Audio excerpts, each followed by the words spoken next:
7 signs na obsessed siya sa'yo at hindi kanya matanggal sa isipan niya. May mga taong hindi umaamin pero halatang-halatang obsessed siya sa'yo. Ngayon pag-uusapan natin ng 7 realistic signs at bihirang pag-usapan. Ibig sabihin lamang nito ay mayroon kang espesyal na epekto sa isang tao. Alamin kung bakit biglang nagiging active kapag online ka. Nakakaalala ng maliliit na detalye tungkol sa'yo at laging curious kung sino ang kasama mo. Kaya panoorin hanggang dulo para naman malaman mo na baka merong secretly obsessed na sa'yo. Naaalala niya ang maliliit na details patungkol sa'yo. Hindi lang birthday mo ang naaalala niya, hindi, pati yung mga random na sinabi mo a months ago pa. Di ba nakakashock yun? Halimbawa, nahihilo ka nga pala lagi kapag wala kang tulog. Ay oo nga pala, ito yung favorite mong pagkain. Ito yung tipong nakalimutan mo na talaga yung mga sinabi mo at mga hilig mo pero siya hindi niya makalimutan.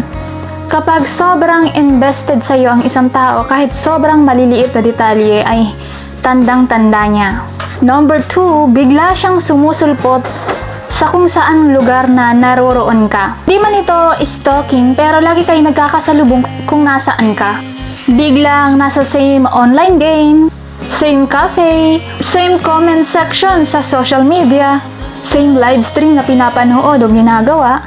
At sasabihin niya, uy, nagkataon lang yun. Pero possible, chinecheck niya talaga kung nasaan ka at kung ano ang ginagawa mo. Sign number 3, napapansin niya ang maliliit na pagbabago sa'yo. Karamihan sa mga tao ay hindi napapansin ang bago mong hair color, haircut, o kung tahimik ka ngayong araw o maingay ka. Pero yung taong obsessed sa'yo ay napapansin niya agad dito. Parang may problema ka today, hindi ka masyadong energetic ngayon ha.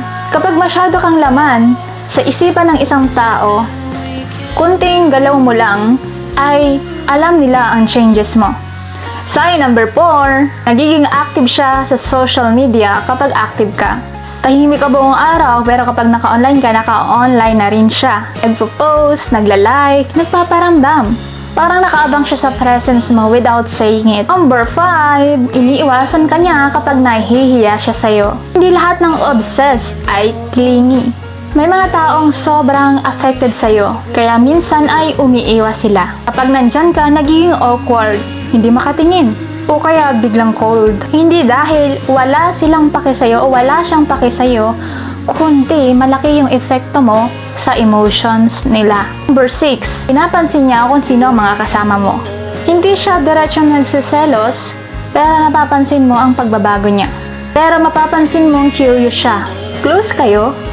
Matagal mo na ba siyang kilala? Kapag obsessed sa'yo ang isang tao, ay nag-iisip siya kung sino pa yung mas close sa'yo bukod sa kanya. Sign number 7, palagi kang bumabalik sa conversation niyo. Ito talaga yung pinakamadalas hindi banggitin.